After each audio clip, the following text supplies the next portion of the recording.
Assalamualaikum hörmətli qarindaşlar, hamılarınki müş vaxtınızda xeyirlik bolsun. Bugünkü sınaq avtomatlaşdırış dərsimizə xoş gəlibsizlər. Bugünkü dərsimiz bolsa görünmə yüz sınaş haqqında düşənçəyə ega bolmamız. Biz aldınqı dərsimizdə görünmə yüz sınaşınınki nima ekanligini, onu qandaq sınaydiganligimizni so'zlab o'tgandik. Endi ko'rinma yuz sinashda ishlatilgan texnikalar bo'lsa, biz oldingi darsimizda so'zlab o'tgandek, buningda Selenium degan detalni ishlatamiz. Selenium ko'p xil programma tillarini qo'llaydi. Biz buningda Java programma tilini ishlatamiz. Seleniumni ishlatgan chog'da biz yana HTML, CSS, JavaScript qatorliq tillarga ehtiyojimiz tushadi. Shunga biz bu darsimizda HTML, CSS, JavaScript qatorliq tillarni o'rganib chiqamiz. Selenium degan nima degan vaqtida Selenium tor ko'rgazgichni avtomatlashtiradigan qoral. Ya'ni bu nim degan gap degan vaqtida biz shu tor ko'rgazgichda qilgan hamma ishni Selenium orqali avtomatlashtirib chiqamiz. Ya'ni tor ko'rgazgichga adres yazish, ma'lum knopkani bosish, ma'lum bir o'ringa xat yozish, kalendardan vaqt tanlash qatorliq nurg'un ishlarni Selenium orqali qilib chiqqili bo'ldi. Seleniumningki bir qancha xil turlari bor. Biz endi bu turlarni ko'rib o'taylik. Buningda qaraydigan bo'lsak, Selenium IDE deydi.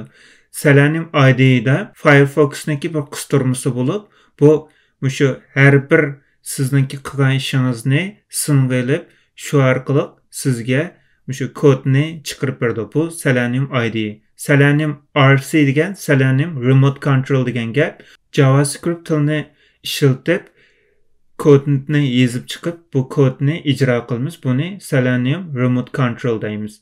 Selenium WebDriver bo'lsa, shu har xil tillarni ishlatib tor ko'rgazgich bilan munosabat qiladigan, tor ko'rgazgich bilan har xil ishlarni qildiganni Selenium WebDriver deymiz. Bizningki darsda o'rganganimiz bo'lsa Selenium WebDriver. Selenium Grid bo'lsa, o'xshamagan tor ko'rgazgichlarni o'xshamagan muhitlar orqali sinaydigan turni Selenium Grid deymiz. Bizningki darsimizda o'rganganimiz bo'lsa Selenium WebDriver. Seleniumningki ortiqchiligi va kamchiligiga qarab chiqadigan bo'lsak, ortiqchiligi bu echib etilgan haqsiz yumshoq detal. Ya'ni bu haqsiz bo'lib, siz hech qanday pul to'lab qilishingizning hech qanday hojati yo'q. Siz qolgan vaqtingizni tushirib, qolgan vaqtingizda buni ishlatalaysiz. Bu ko'p xil program tillarini qo'llaydi. Ya'ni Java emas, JavaScript, Python, Ruby qatorli ko'p xil program tillarini ishlatalaymiz. Ko'p xil mashg'ulot sistemlarini qo'llaydi. Bu siz faqat Mac'da yoki Windows'da ishlatalaysiz degan gap emas. Buni ko'p xil mashg'ulot sistemlarini ishlatalaymiz. Masalan, Windows'da ishlatalaymiz, Mac, Apple'da ishlatalaymiz, Linux'da ishlatalaymiz. Ko'p xil tor ko'rgazgichni qo'llaydi. Ya'ni Google Chrome, Firefox, Safari, Internet Explorer qatorliq Opera degandek tor ko'rgazgichlarda ishlaydi. Parallel ijro qilishni qo'llaydi. Ya'ni o'xshash vaqtda ko'p xil sinashlarni olib bora oladi. Qattiq detalning ishlatishi oz, ya'ni qattiq detal bo'lgan besim oz. Kamchiligi bo'lsa, bu haqsiz bo'lganligi uchun texniklik yordam lozimati yo'q. Masalan, siz bir masalaga uchrab qolsangiz, siz buningda ma'lum bir shirkatdan yoki ma'lum bir organdan yordam talab qila olmaysiz. Chunki bu haqsiz bo'lganligi uchun buningda hech qanday texniklik yordam yo'q. Bu faqat tor yuzi app'larini ham qo'llaydi. Ya'ni tor betni ham avtomatlashtirishga ishlatildi.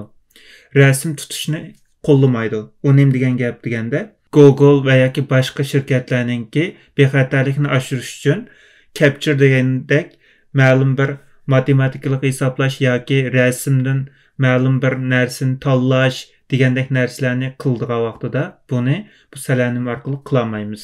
Ondan faqatlam torbat eskartish, ya'ni alert deymiz. Bu web based alert deymiz. Ya'ni torbatningki JavaScript orqali yozilgan eskartishdan ham bir taraf qo'yilgan bo'ldi. Buningda kompyuterdagi eskartishlarni, ya'ni kompyuterning Windows yoki Mac'dagi alertlarni, sistemningki eskartishlarini bir taraf qila olmaymiz. Ondan bu Seleniumda doklad berish iqtidori yo'q. Ya'ni reportni qo'llamaydi. Biz shu tasanji va yoki boshqa uchinchi taraf doklad beriş iqtidorlari va frameworklarni qo'shish orqali bu doklad berishni ilib boramiz. Selenium faqatlam tor yuzi app'ni sinashni qo'llaydi. Shunga biz ustal yuzi app'larini buningda sinay olmaymiz, avtomatlashtira olmaymiz. Bu Selenium'ninki kamchiliklari. Biz Selenium'ni ishlatish uchun nimalarga ehtiyojimiz tushadi degan vaqtida eng avval Java muhiti hazırlaymiz. Yani kompüterimizga JDK'ni tushirishimiz kerak. Biz bu dersimizde JDK'ni qanday tushirish, qachlashni ko'rsatmaymiz. Siz YouTube kanalimizda shu darslar bor, darslarni ko'rib, shu orqali Java muhitini hazırlasangiz bo'ldi. Men sal turib dars o'rinini sizga ko'rsatib o'taman. Eclipse'da shu kodimizni Eclipse'da yozib chiqamiz. Bu Eclipse'ni qanday tushirish, qachlashni YouTube kanalimizda darslar bor. Shu darslarni ko'rib o'tsangiz bo'ldi. Undan keyin Seleniumni tushirishni ko'rsatib o'tamiz. Seleniumning tor beti, Selenium chekit dev degan torbat orqali tushiramiz. Selenium tushirib bo'lgandan keyin WebDriver torbat qo'zg'atqich bo'lib, buni Chrome, Firefox, Internet Explorer degandek har xil tor ko'rgazgichlarga ayrim bu WebDriver'ni tushiramiz. Buning torbeti tuanda berilgan adres orqali kirib, shu torbatni izlab tushirsangiz bo'ldi. Undaqda men avval shu YouTube kanalimizga Java muhiti hazırlash, Eclipse qachlash qatorliq darslarni ko'rsatib o'tay. Tor ko'rgazgichni ochib, YouTube'ni ochamiz. YouTube'ni ochgandan keyin izlash rayoniga Uyg'ur IT deb bizningki YouTube kanalining ismini bosamiz. Uyg'ur IT'ni bosgandan keyin birinchisida shu Uyg'ur IT'ni besib, bu yerdan playlistga kiramiz. Playlist kirgandan keyin bu yerdan Java degan listni ochib, Assalomu alaykum qarindoshlar.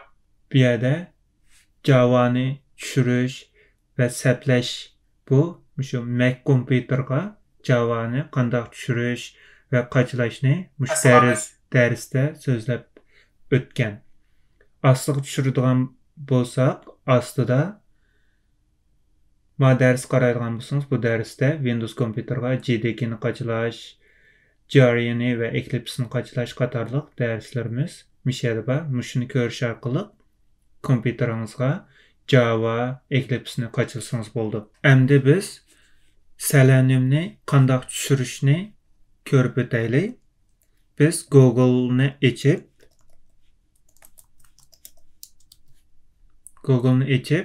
Google'ni ochgandan keyin download Selenium deb yozaylik. Selenium deb yozib bosgandan keyin mau torbat kiramiz. Seleniumning torbetini ochgandan keyin biz tuanga tushasak, bu yerda mau Selenium Client WebDriver Language Bindings deb chiqadi. Biz buningdan Java'ninkini tanlab, Java'ninkini tushiramiz. Bu yerdan download deganni bosamiz. Bossak Selenium mana tushdi. Endi Seleniumni tushirib bo'lgandan keyin biz Google'ni ochib, Chrome driver'ni tushiramiz. Chrome driver, mushu bizning Chrome tor ko'rgazgichni qo'zg'atqich. Buningda download Chrome driver deganni besib, mau torbat kiramiz. Bu torbatga kirgandan keyin torbatdan sizningki mushu tor ko'rgazgichning nashri qaysi bo'lsa, shuni tushirsangiz bo'ldi. Buni qanday bilamiz degan vaqtida Chrome'dan About Chrome'ga kirib, bu yerdan nashrni qaraydigan bo'lsak 84 ekan. Shunga men mushu 84 ni tushirishim kerak. Buni ochilgandan keyin biz bu yerdan Mac 64 ni bosamiz. Kompyuteringiz agar Windows bo'lib qolsa, bu yerdan Chrome driver Win32 deganni bossangiz bo'ldi. Agar kompyuteringiz Linux bo'lib qolsa, Linuxni bossangiz bo'ldi. Men Macni bosaman. Macni bosgandan keyin Chrome driver tushdi. Endi biz buni qanday qachlashni ko'rib o'taylik. Biz tushirgan bayamqi Selenium bilan Chrome driver downloadsning ichiga tushganda, biz buni yeshaylik. Yeshish uchun 2 ni bosamiz. 2 qo'shib bosgandan keyin bular yeshildi. Biz yashgandan keyin qaraydigan bo'lsak, Chrome driver Selenium tushdi. Selenium 2 besib qaraydigan bo'lsak, Seleniumninki qachlaydigan narsa açıldı. Qaraydigan bolsaq, hamma jar hujjatlari bizga tushdi. Biz endi Eclipse'ni açıp, mushu jar hujjatlarini Eclipse'ga qo'shaylik. Undaqda avval Eclipse'ni qo'zg'ataylik. Biz endi hozir Eclipse'ni açdıq. Eclipse'ni açqandan keyin avval biz bir project quramiz. Project qurish uchun mouse'ning o'ng knopkasini bosib, New'ga kirib, New'dan Java Project deganni tanlaymiz. Tanlagandan keyin bu yerga projectning ismini beramiz.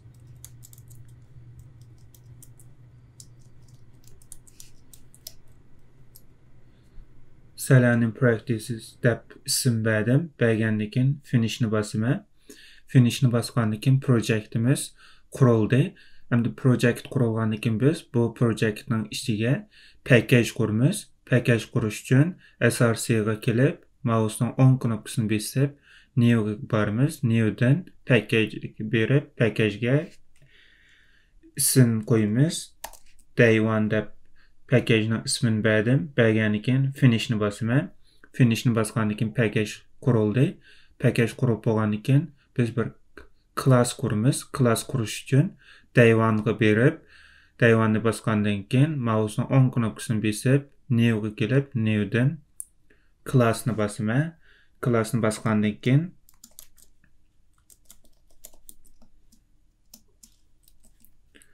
Selenium 01 deganni bosdim. Besib, mega public static void main deb main methodni qurishni tanladim. Tanlagandan keyin finishni bosaman. Bassam bizga main methodlik bir class qurildi. Endi biz bu classni qurib bo'ldik. Qurib bo'lgandan keyin endi keyingi ishimiz nima? Biz Seleniumni bevosita classning ichiga Seleniumning kodini bevosita yoza olamiz yoki yoza olmaymiz. Seleniumni Eclipse'ga qo'shmay turib kodini yoza olmaymiz. Ya'ni bizga xatolik berdi. Buning uchun qanday qilamiz? Seleniumni projectga qo'shamiz.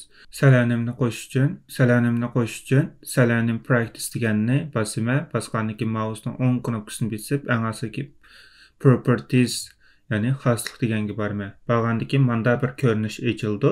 Bu ko'rinish ochilgandan keyin bu yerdan Java Build Path deganni tanlayman. Java Build Path deganni tanlagandan keyin menda ko'rinishlar ochildi. Source, Projects, Libraries, Order and Export degandek biz buningdan Librariesga kelamiz. Libraries kelgandan keyin bu yerdan Add External Jars ni tanlab biz bayam tushirgan Seleniumning ichidagi jar hujjatlarini qo'shamiz. Buni qilish uchun Downloadsga kirib, Downloadsdan Selenium tanlaymiz. Selenium tanlagandan keyin avval bu yerdagi ikki jar hujjatni tanlab olamiz. Tanlab open qilib qo'shib olgandan keyin qayta Add External Jars'ni qaytadan bosib, libs kirib, bu yerdan hamma jar hujjatlarini tanlaymiz. Tanlab bo'lgandan keyin open deganni bosamiz. Bosgandan keyin bütün Seleniumning jar hujjatlari qo'shildi. Qo'shilib bo'lgandan keyin apply and close deganni bosamiz. Qo'shib bo'lgandan keyin referenced libraries qaraydigan bo'lsak, bizningki Seleniumningki jar hujjatlari, ya'ni bu Seleniumning kutubxonasi bu yerga qo'shildi. Endi biz Selenium kodni yozishga boshlasak bo'ldi. Selenium kodni yozishdan burun biz avval WebDriver, ya'ni bayamqi Chrome driver'ninki o'rnini, ya'ni qo'zg'atqichning o'rnini bekitishimiz kerak. Buni qilish uchun system.set properties deganni set property deganni tanlayman. Qaraydigan bo'lsak, buningda ikki parametr oldiki, key value. Buni bosgandan keyin keysiga nima yozamiz degan vaqtida bu ikkilisi string parametr oldi ekan. Shuningga biz ikkilisiga string parametr beramiz.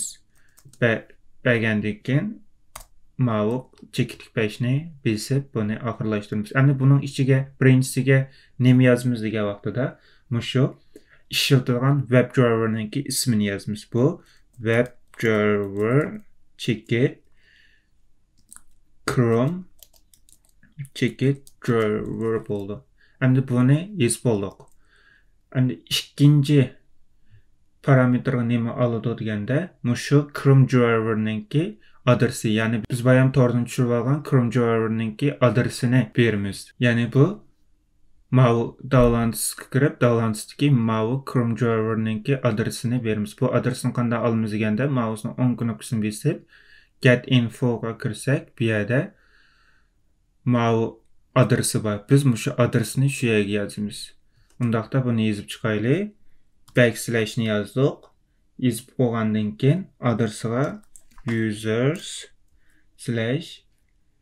user'ninki ishlatuvchi adresini yozamiz. Buni yozib olgandan keyin qayerda davlantısining ichida. Bunun keyniga biz mushu hujjatninki ismini yazamiz. Bunu yozib, mana bu shaklda bo'ladi. Bu Mac'dagi yozilishi. Mac uchun. Endi Windows uchun qanday bo'ldi degan chog'da, Windows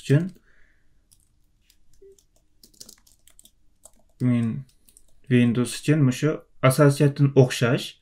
Buningdagi bir farqi qanday degan vaqtida, bu yerda mau adresi o'xshamaydi.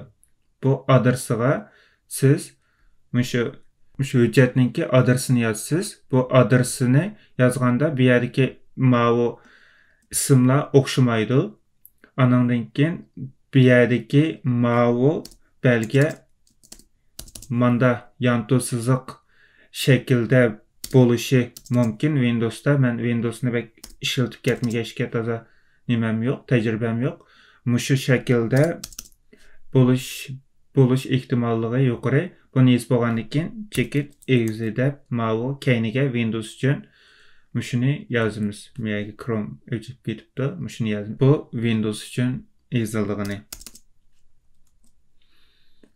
Endi buni biz hozir Mac'da ishlatganligimiz uchun Mac'nikini ishlataylik.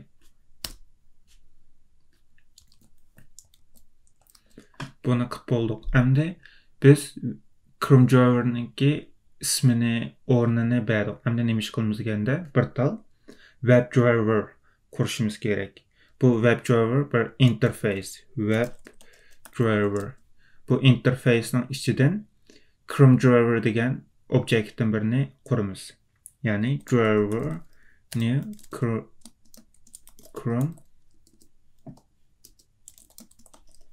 Chrome Driver qilib quramiz. Endi bu classni qanday qurish, interface degan nima, polymorphism degan nima degandek narsalarni bizningki Java darsimizdan ko'rsangiz bo'ldi. Bu Java darsidagi Object Oriented Programming'ninki polymorphism degan turiga tushadi. Qaraydigan bo'lsak, biz buni yozib bo'ldik. Bu yerda xatolik berdi. Bu xatolik nima uchun deganda, biz mushu web driver, Chrome driver deganlarni Seleniumdan import qilishimiz kerak, akirishimiz kerak. Buni import qilish uchun mouse'ni akalsak, bu yerda import web driver deydi. O'rnini org/openqa.selenium degan yerdan akirdik ekan. Web driverni qo'shib bo'ldik, interface'ni. Endi Chrome driver deganni akiramiz. Buni qilish uchun import Chrome driver deganni bosamiz. Bosgandan keyin bizningki web driverimiz qurildi. Biz web driverdan bir tal Chrome driverni qurdik, objektni. Bu objekt, ya'ni bu polymorphismga tabi.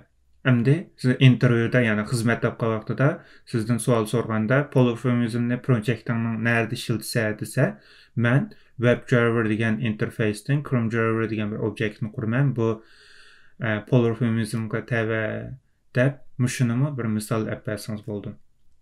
Buni qilib bo'ldik. Endi nima ish qilamiz deganda, driver degan objektning ichidagi metodlarga qaraydigan bo'lsak, close, equals, find elements, get current URL, get page source, get title degandek bir muncha metodlar bor. Endi biz buningdan get deganni ishlatib boqaylik.